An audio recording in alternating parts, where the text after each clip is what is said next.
মহিলাদের জন্য নয়। আমাদের দেশে তো মহিলারাও আজকে যে পারফিউম ব্যবহার করে রাস্তাঘাটে চলাচল করলে মহিলাদের পারফিউমের ঘ্রাণ তাকে আসে না। এটা কোরআন হাদিস দিয়ে এটা সিদ্ধ নয়। কোরআন হাদিস এটাকে সমর্থন করে না। মহিলারা ব্যবহার করতে পারবে, আতর সুগন্ধি সবই ব্যবহার করতে পারবে, কিন্তু এটা সীমাবদ্ধতা থাকবে তার ঘরের ভিতরে। স্বামীকে আকর্ষণ করার জন্য, স্বামীকে আকৃষ্ট করার জন্য সে সাজগোজ করতে পারবে, এতে ইসলাম কোনো নিষেধ করে না। কিন্তু মহিলারা বাহিরে আতর বলেন, সেন্ট বলেন, পারফিউম বলেন, এগুলি ব্যবহার করে রাস্তাঘাটে চলাফেরা করা যাবে না। আতর সুগন্ধি এটা হলো পুরুষের জন্য। আর পুরুষের জন্য লাল কাপড় পরিধান করা এটাও জায়েজ না, হারাম।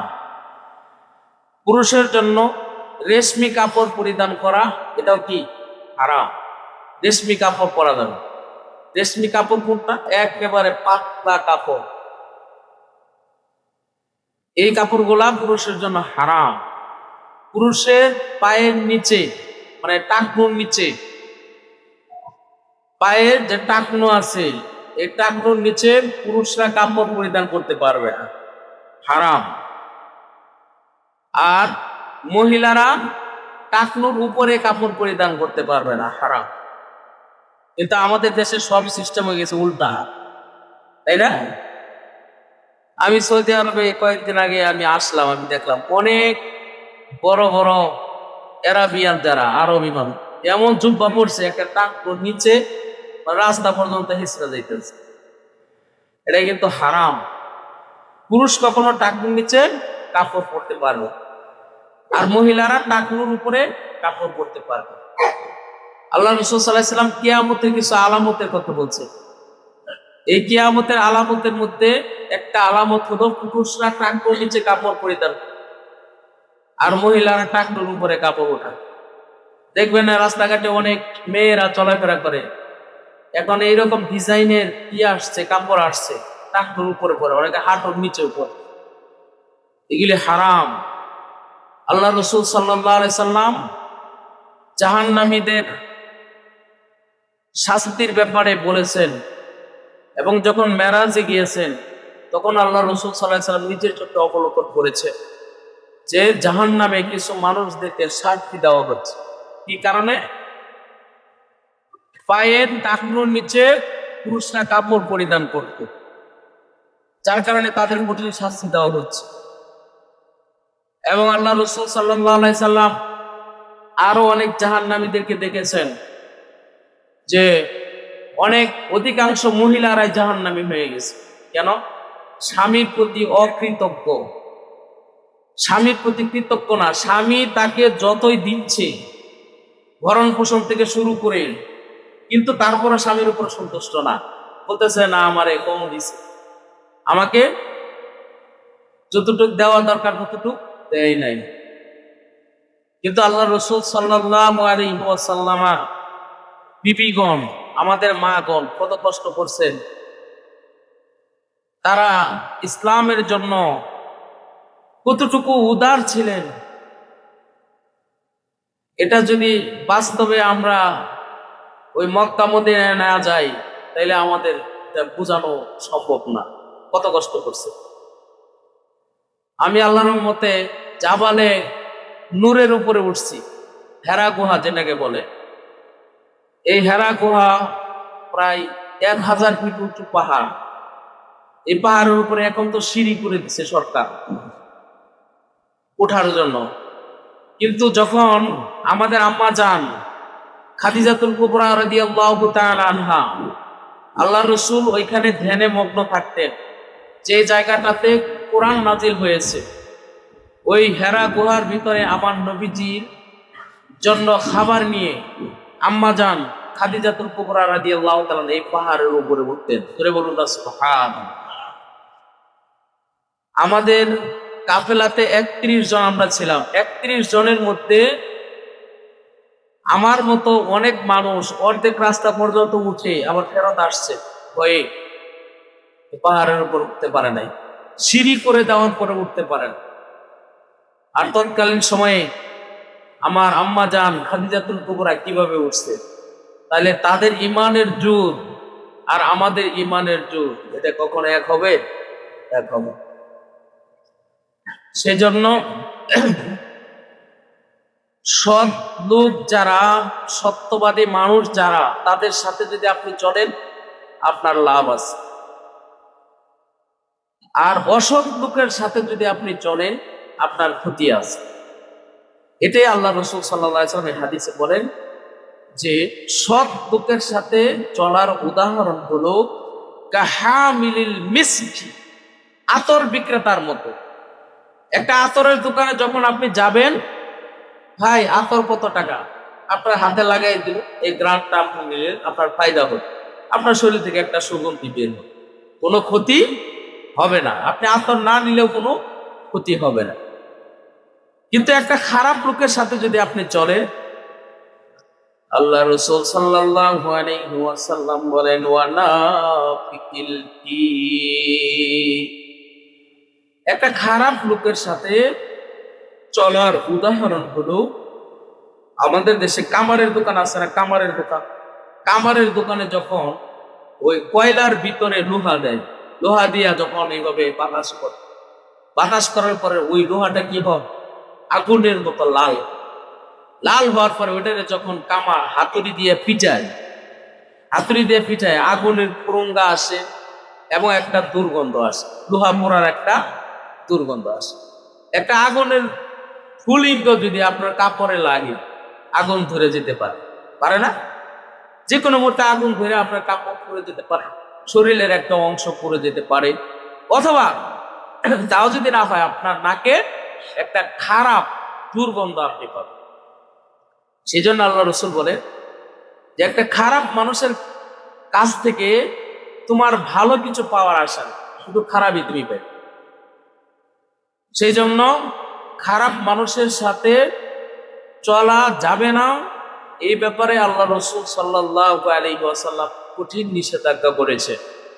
কারণ মানুষ এমন একটা অভ্যাসে আভ্যস্ত, মানুষ যে কাজটা করে অভ্যস্ত বা যে কাজটা করে, এটা কখনো কোনো মানুষ ছাড়তে পারে না। হযরত উমর রাদিয়াল্লাহু তাআলা আনহু একটা বাণী আছে, হযরত উমর রাদিয়াল্লাহু তাআলা আনহু বলছেন যে একজন মানুষের চরিত্র যে মুহূর্তের মধ্যে ভালো হয়ে যাবে এটা সহজে বিশ্বাস করো না। উমর রাদিয়াল্লাহু তাআলা আনহু বলেন একটা পাহাড় এক জায়গা থেকে আরেক জায়গায় সরে যাবে এটা বিশ্বাস করো, কিন্তু একটা মানুষের চরিত্র যে সহজে ভালো হয় এটা খুব সহজে বিশ্বাস করো না, এটা অনেক কঠিন। তারপর আল্লাহ যদি হেদায়েত দেয় তাহলে সম্ভব।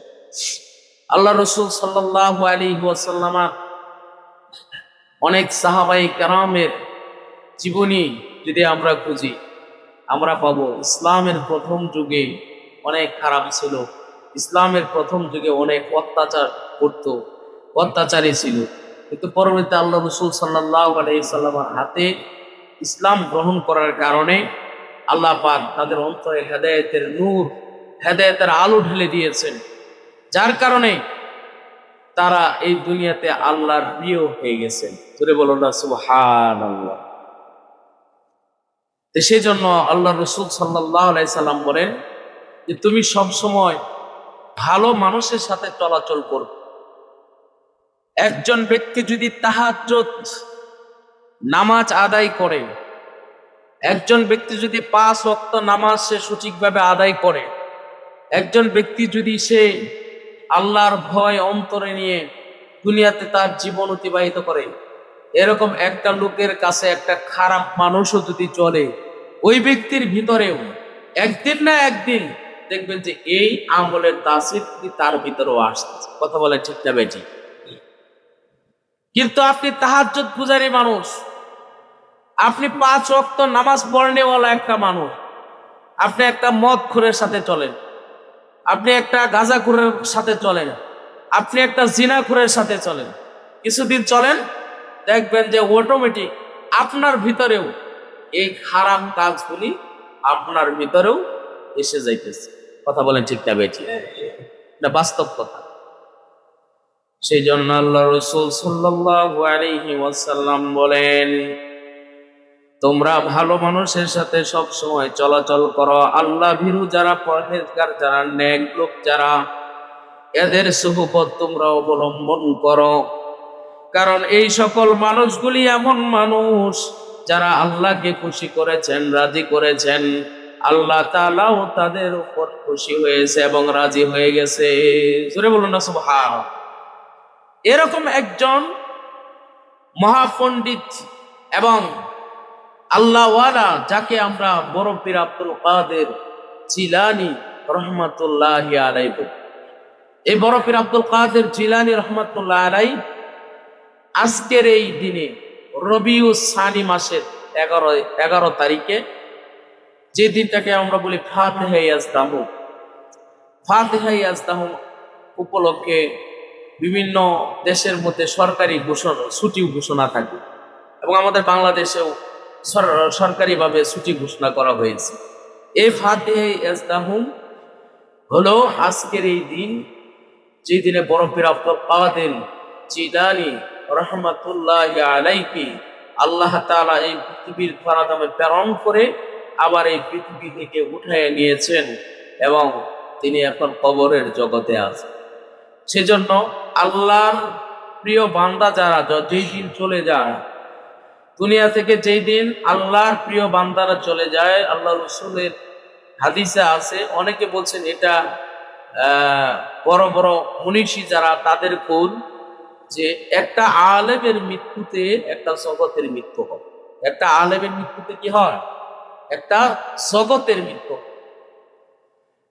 সেই জন্য আমরা বড় পীর আব্দুল কাদের জিলানী রহমাতুল্লাহি আলাইহি এই দিনে আল্লাহর সান্নিধ্যে চলে গিয়েছিলেন। তিনি যেহেতু আল্লাহর একজন প্রিয় বান্দা ছিলেন, আল্লাহর ওলি ছিলেন, সেই জন্য তাকেও আমাদের স্মরণ করা দরকার আছে।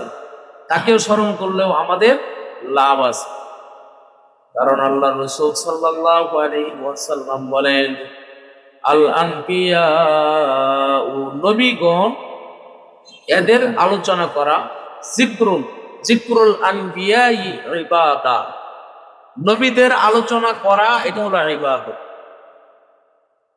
প্রত্যেক নবী এবং রাসূল যারা যারা এই পৃথিবীতে এসেছিলেন আল্লাহর মনোনীত, প্রত্যেক নবী রাসূলের আলোচনা করা এটা ইবাদত সমতুল্য।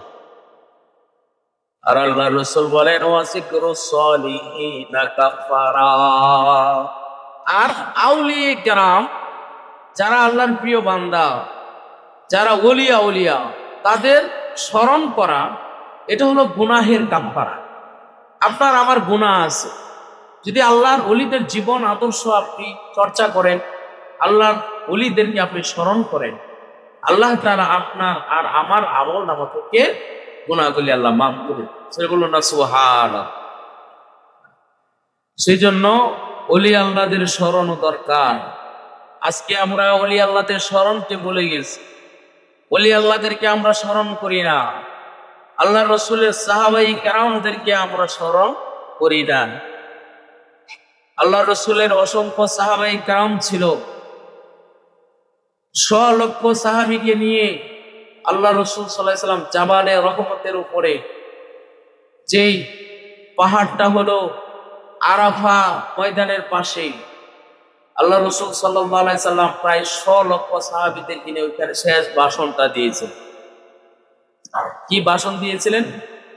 আল্লাহ রাসূল বলেছিলেন, আমি তোমাদের কাছে 2টা জিনিস রেখে যাচ্ছি। এই 2টা জিনিস যতদিন পর্যন্ত তোমরা আঁকড়ে ধরে রাখবে, যতদিন তোমরা মজবুত করে ধরে রাখবে,